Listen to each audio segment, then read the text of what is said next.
Welcome to Build Your Village. This is Sarah Wayne, and I'm here to have a conversation around raising kids and consciousness. And my guest today, Carolyn Bourns, I am so excited to have her on today. She is actually my own personal mentor, and I want to just give you a little insight into Carolyn and share with you who this wonderful woman is. Uh, she is a health educator and consultant. Carolyn Bourns is an author, speaker, and thought leader. Her ability to deliver astute meanings and emotionally intelligent choices to resolve periods of crisis have put her trainings and consulting services in high demand. She fascinates audiences with her capacity to know exactly what options are best and inspires people to improve the rest. Carolyn entered the health and education arena in 1990 after 28 years of teaching. She's motivated by witnessing a number of miraculous, spontaneous remissions. And Carolyn returned to academia and at the age of 60 earned a master's degree in consciousness studies. In her 25 years of private practice, she has helped hundreds of individuals sort through alternative options, emotional factors, and hidden core beliefs to discover their own capacity to self-heal. Clients, associates, and audiences value Carolyn's ability to articulate clear, convincing, and innovative solutions for the pressing problems of our current times. She connects with her ability to create experiences with storytelling, warmth, and vivid sensory descriptions. As a member of the silent generation, Carolyn now feels compelled to take her message out to a larger audience. She says the disarray of current social systems is a crisis in meaning. I help people discover new ways to solve old problems or change the game entirely. And I think that is what we are seeing here today. So welcome, Carolyn, to Build Your Village. And it's just an honor to have you here and connect with you. Sarah, I just clicked something and I don't know if you can see me now. I can see you. Yeah. You can still see me. Okay, good. So I can see you over at the other one. Somehow I have back on. The one thing I am learning right now is to manage technology, and it's a real learning curve for me. You have to remember I came into this life before there was even TVs. So it has been a true challenge, but I feel that I'm up to it. I've met many other challenges in my rather long lifetime, and this is just one of those. Yes. Yeah. Well, sounds like it's been your whole journey, really, is like meeting these challenges with grace. And I would love to know a bit more about, since this is for women and parents and moms, just give everybody a chance to understand your background as a parent and what that looks like for you. Well, I think I started my my parenting with my younger brother. I was born before the Second World War, and my brother was one of those baby boomers that came after when my father came back from overseas as he was a medic over there, and so they started a new family, and so I got to mother my younger brother. So that at about 10 years of age, I was pretty much in the care of him for quite a bit, because my mom was not a strong and healthy person during those years, unfortunately. So the mothering started there, and then of course back in my day, it was the case where we would marry quite young, and we were expected to populate the world. And so right away I had children. So I had my first child at 20 and my second child at 22. So it seems at some level I've always been a mother to some degree, and I was a sister. I was the girl. And in fact, growing up, my name was Sister. So that's kind of been my background. And then because I knew children and worked well with children, guess what? I became a teacher. So that was my years of teaching, and I loved I loved my classes. I loved the children and so on. And it was a creative and a wonderful experience for me. But it also took its toll on me physically. So, but children have always been a large part of my life. Let's talk about that a little bit. You said Mhm. it's challenged you, right? So would you say is one of the major challenges you had that you had to get clarity around or move through when you were I mean, as you were going through experience raising your children and being a mother? Like, what do you feel was like a major challenge for you that you maybe carried with you from your mother or your upbringing, or what was it that really? If I look back on those years, especially when they were very young, my mother was 1,000 miles away, so I more or less went through the whole experience very much on my own. Mm, I had kind of eloped and gotten married, and so I was not in the best of graces with my family.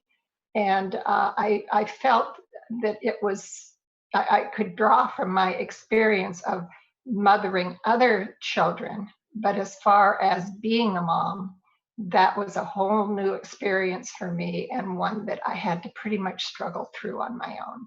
mm. Um, and thank heaven that the oxytocin is working in there and all these good things to bond very strongly. And I had two of the most beautiful babies. They were really easy um, to take care of and so on. It wasn't until they got to be teenagers that there was much of any problem at all. They were real sweethearts. So that was, and they were healthy, they were active, they were bright. So there was, I had a lot going for me, even though I may not have had the support and the mentorship that some people do.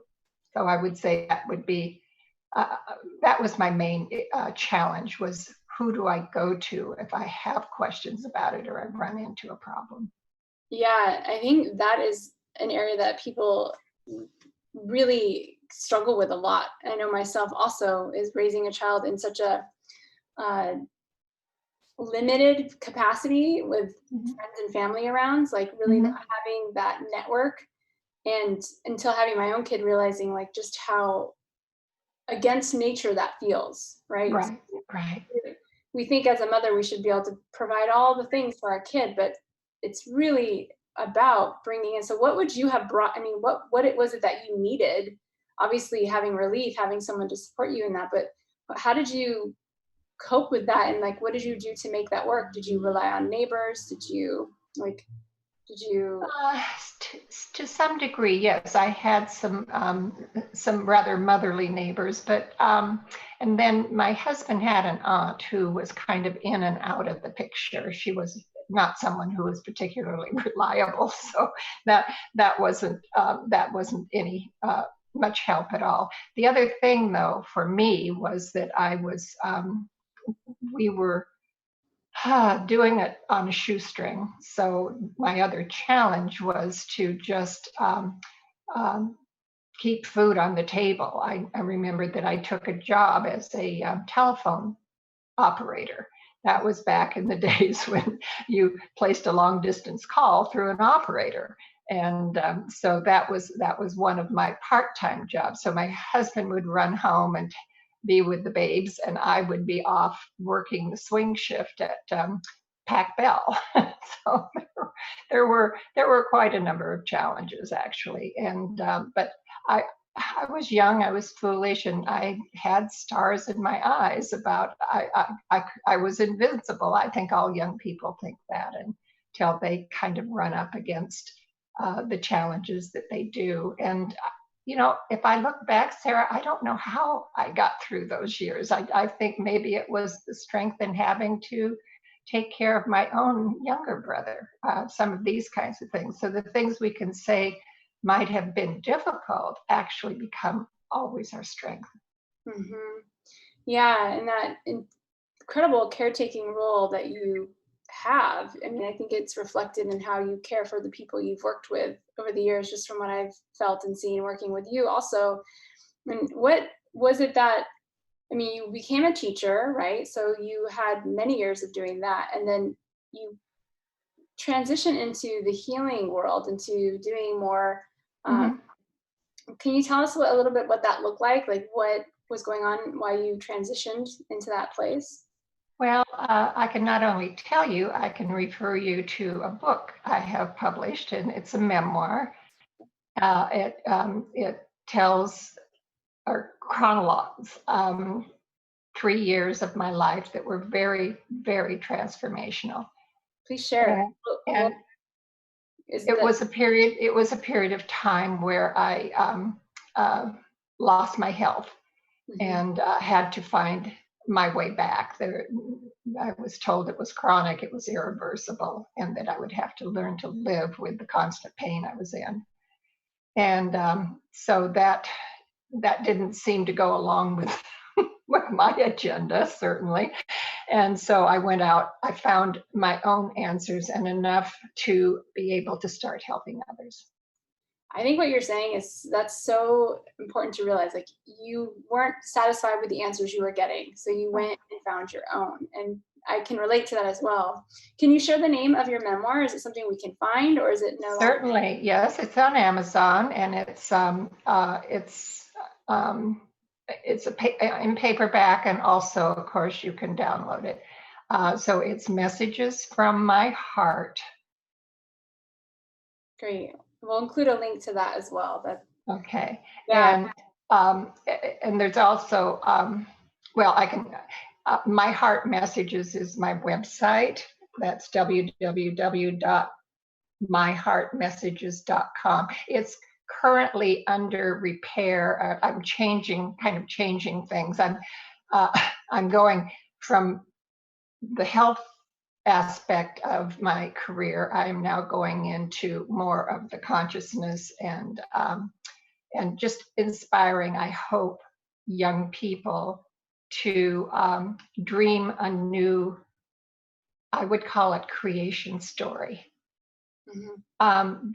The creation stories that we labor under now are not serving us anymore.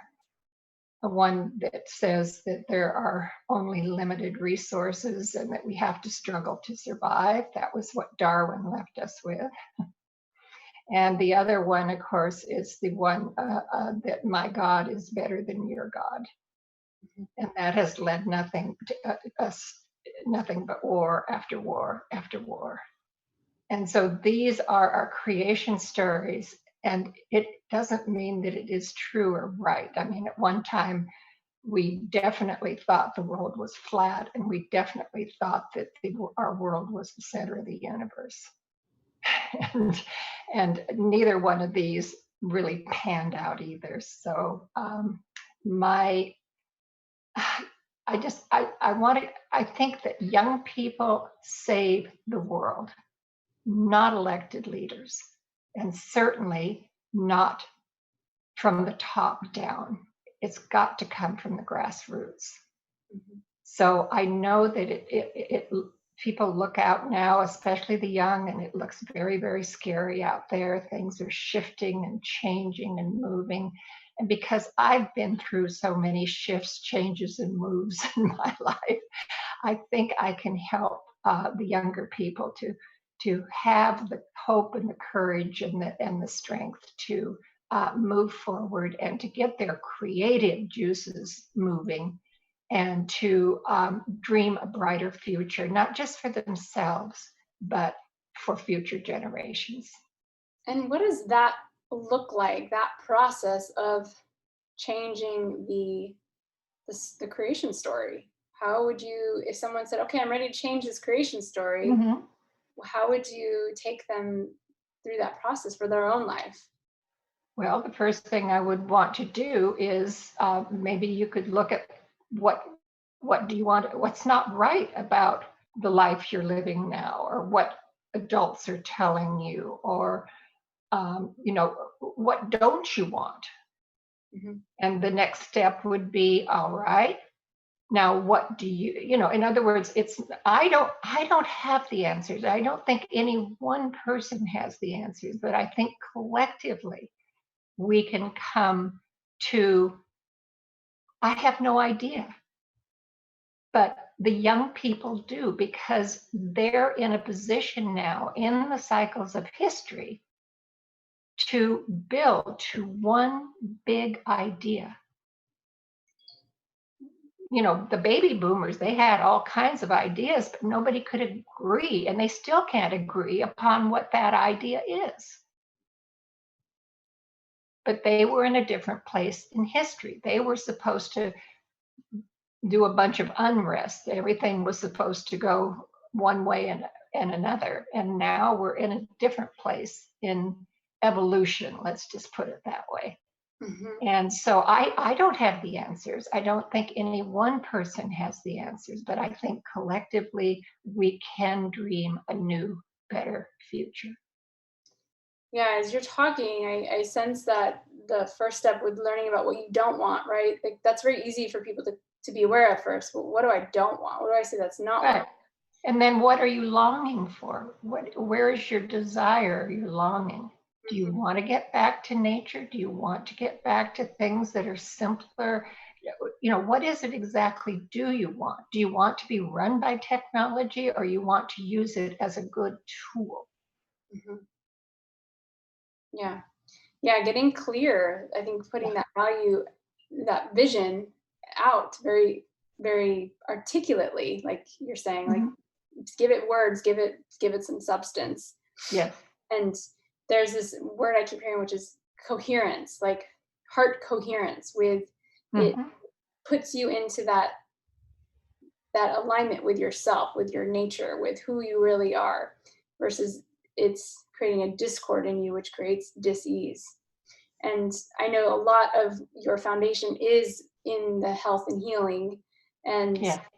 that is sort of something people are going to come into first is like, okay, yes, I want this whole new world, but I haven't been taking care of myself, right? Like I have these kids to take care of too.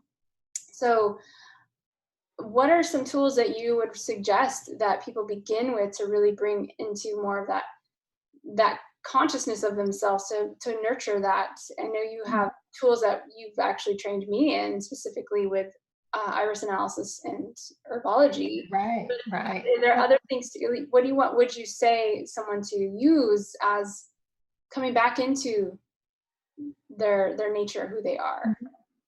well, I think you already gave a clue, and that is coherence.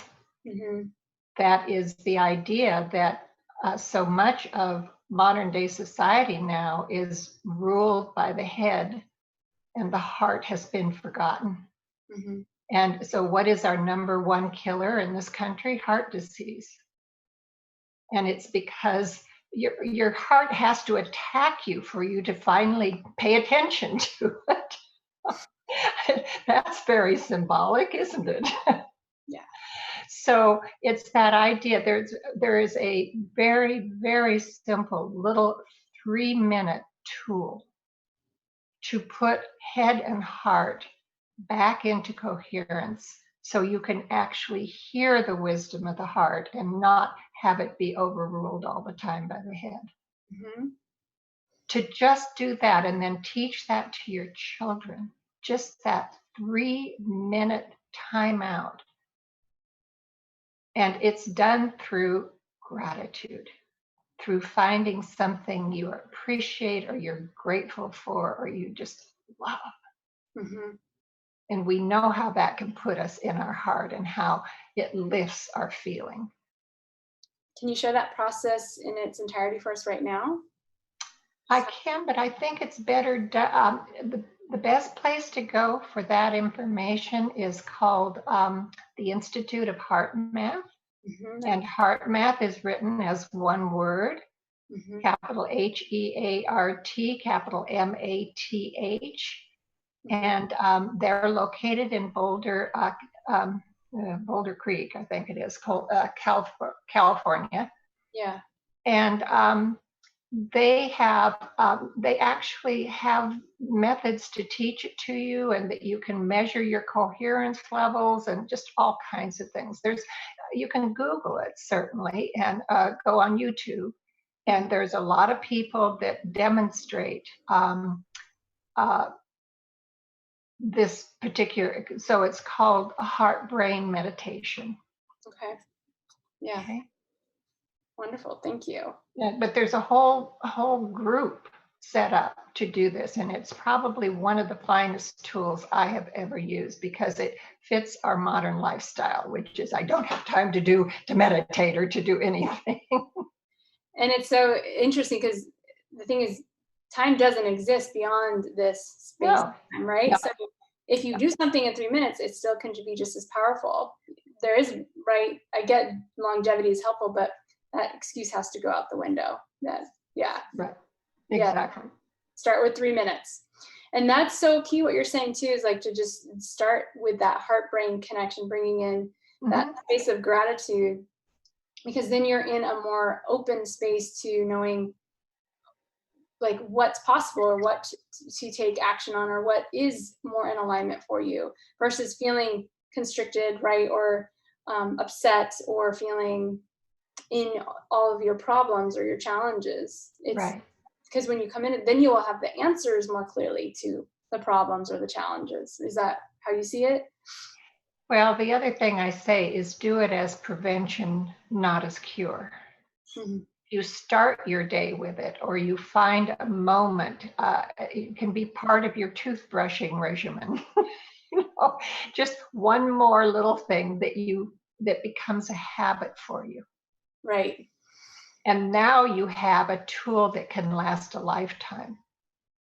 And you can teach your children that too. I know it was so interesting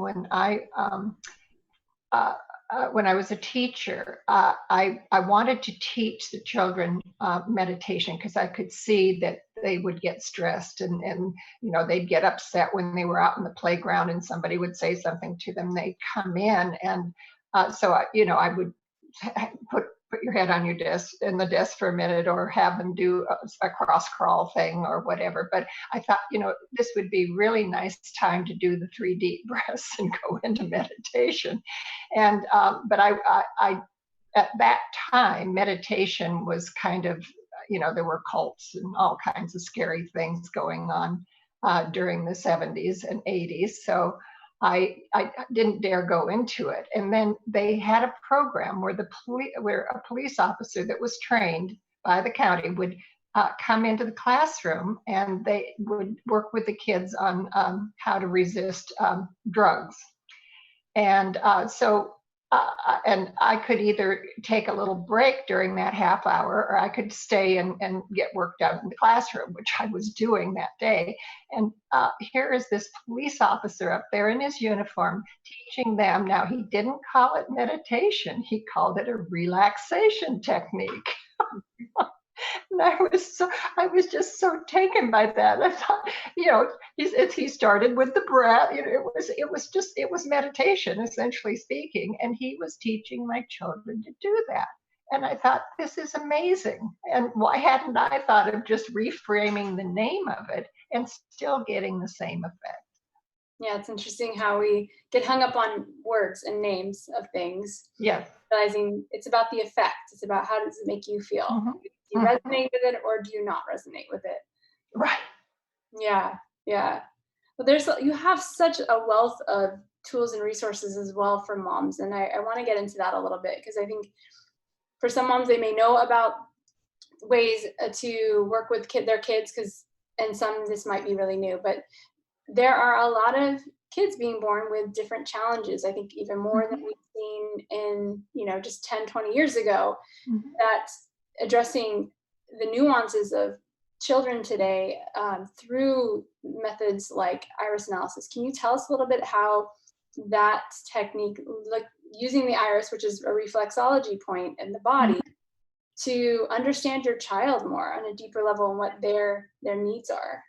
How does Yeah, that? well, this is one of the ways that Sarah and I connected, actually, was through our love of the body and healing and these kinds of things. So she knew that I did iris analysis or iridology. And this goes back 5,000 years when the martial artists would use it to look deeply into their opponent's eyes and know where to go for the vulnerable points in the body. because the iris of the eye is actually like a little video camera, and it reflects out onto the colored portion of the eye strong and weak systems, essentially speaking. There's three different kinds of iris analysis, but I only use the constitutional iris analysis, which is the only one that actually has scientific background to it. There's one that is more psychospiritual, and there's another form that is more oftentimes misused as a diagnostic tool, and it should never be used as a diagnosis. It just simply shows tendencies in the body. And the markings and colors and configuration of the eye will be pretty well set by the time a child is around 4 to 5 years old. And so anytime after that, you can take your child to someone trained in iris analysis, and they can help you to understand what areas of your body are inherently strong or may have a tendency toward weakness. And that way you can steer your child into lifestyle kinds of things that will keep them from having all kinds of joint problems later on, or various things like diabetes. They say, well, it's inherited, and then we think everything is the genes. Well, yes, some of it can be handed down, but you're born perfect. You're born whole. And the body is an amazing thing. It's when the environment and things from outside create a problem for the body that it begins to break down in the weak points, just like a chain will always break at its weakest link. Mm-hmm. And so if we know what's strong, we can draw from that. And if we know those parts, so those body systems that are weak, then we can help to support them with the right kinds of diet, exercise, and so on. Mm-hmm. Yeah, and what you're talking about, the science of epigenetics, which is looking at how, your genes aren't just turned on and off by random, they're turned on and off by the environment. The environment being your consciousness, because that's the environment around all that, or the environment like in your physical world, right? Exactly. It's always the environment.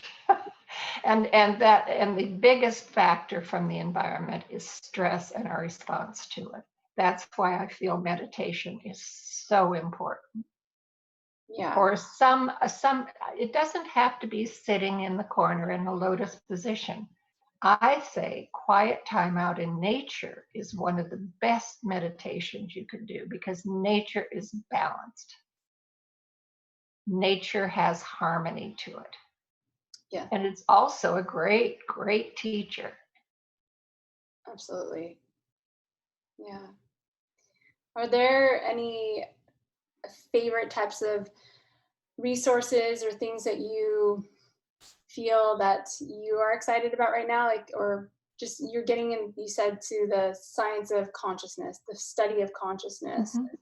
I want to make sure that we hear a bit about, where you see yourself taking that exploration. You mentioned for the future generations and for creating the new story.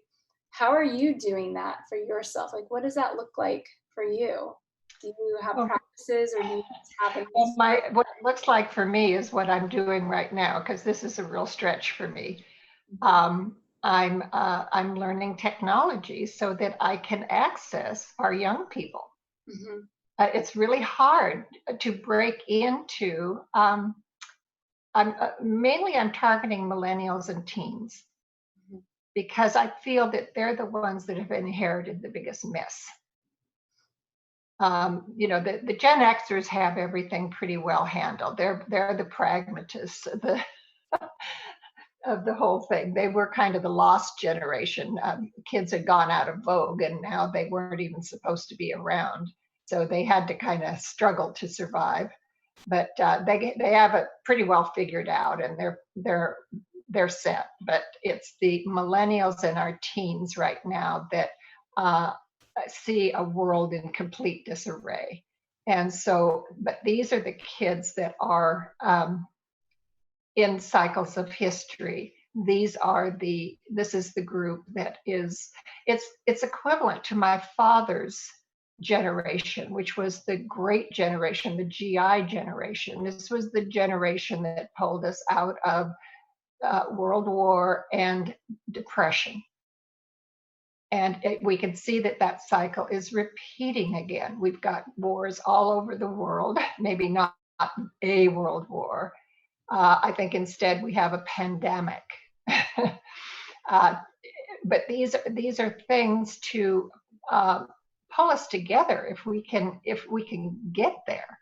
And the younger generation, they know how to collaborate. They know how to connect with their own, not with old elder people. You know, they'll shut us off in a minute with one of their devices. So the only way I could felt that I could access them was to go to them, not have them come to me. Mm-hmm. So that's what my challenge is right now, and that's what I'm working on very hard, is learning the technology and how to access through electronics. Yeah, I think that's going to be interesting, because with that generation, how to offer them something to work with, because I think mm-hmm. what I'm seeing in that generation, I've worked with some 20s, kids in their 20s, mm-hmm. and there's usually a very clear split, as one is just can't get ahead, where like nothing ever works out for me. Like it just, right? Mm-hmm.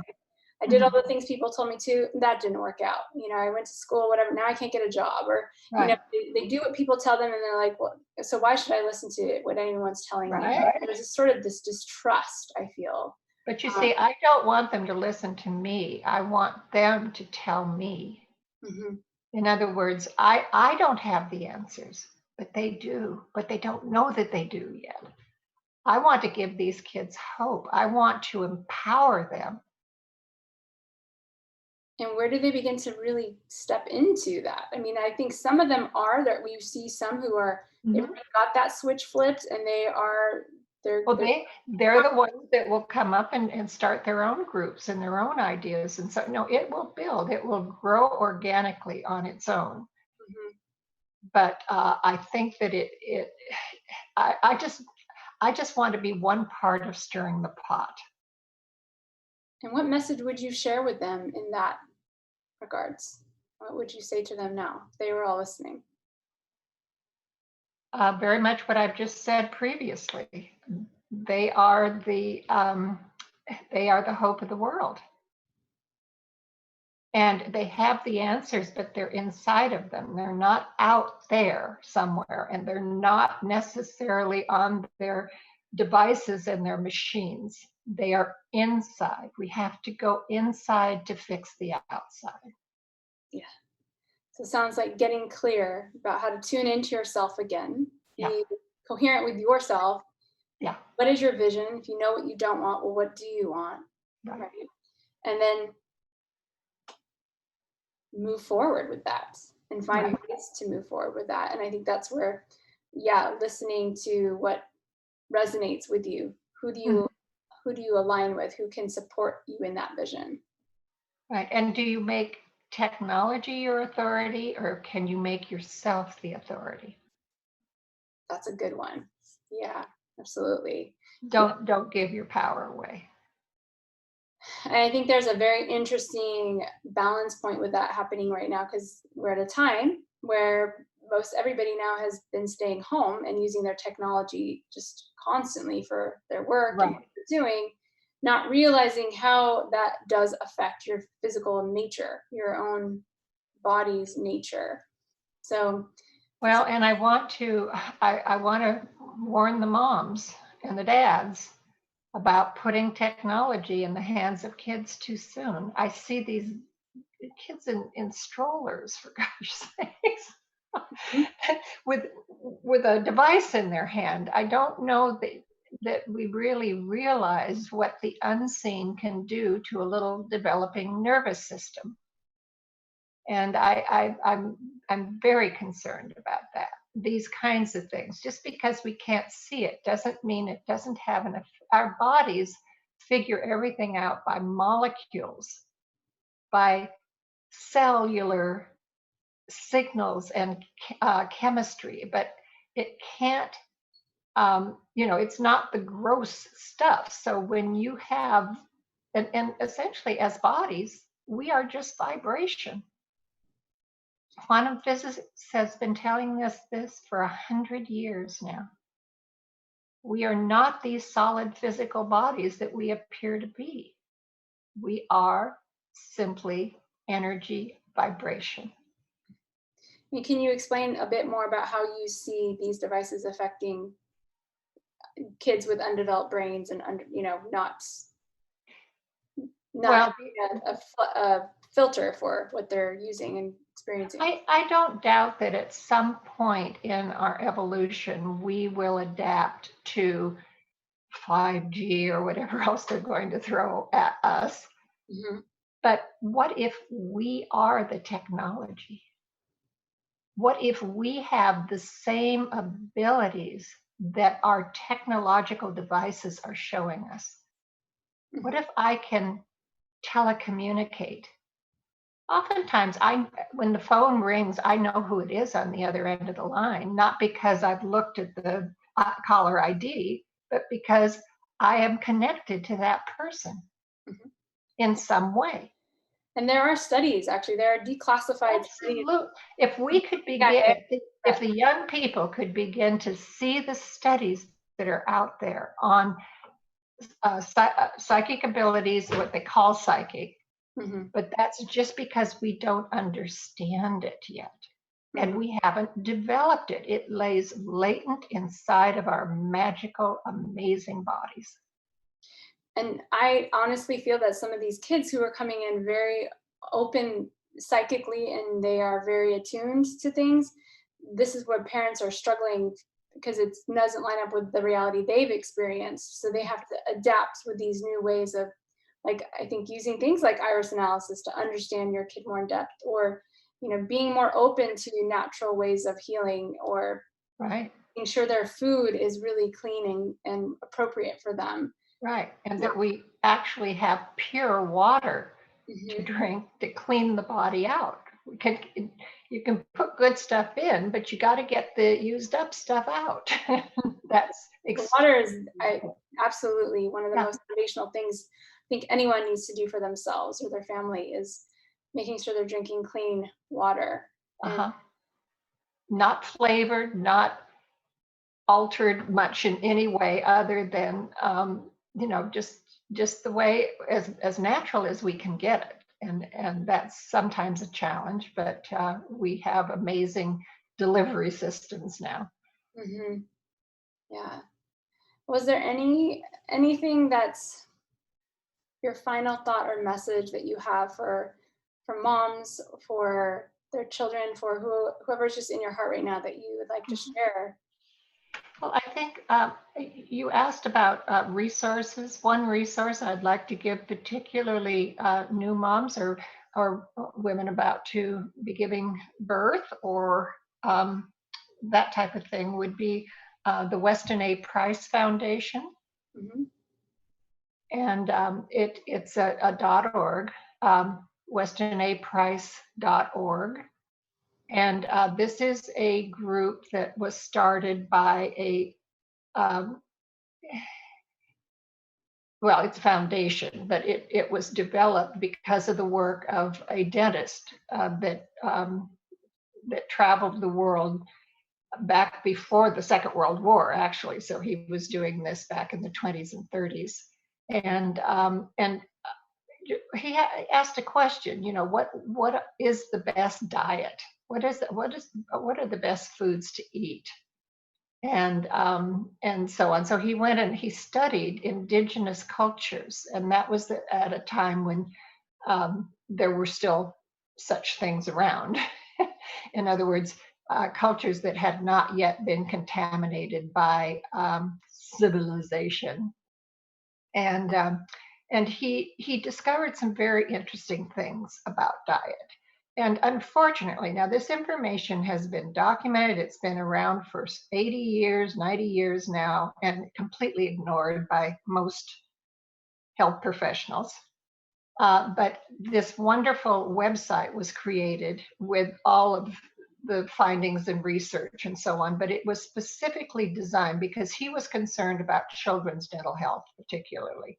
And so this was designed to make sure that we had healthy babies that grew up into healthy adults. And so there's some absolutely amazing articles, research, etc. There's a wonderful cookbook that is actually a teaching book along with it, and that's called Healing Traditions. And that is promoted on their website and so on.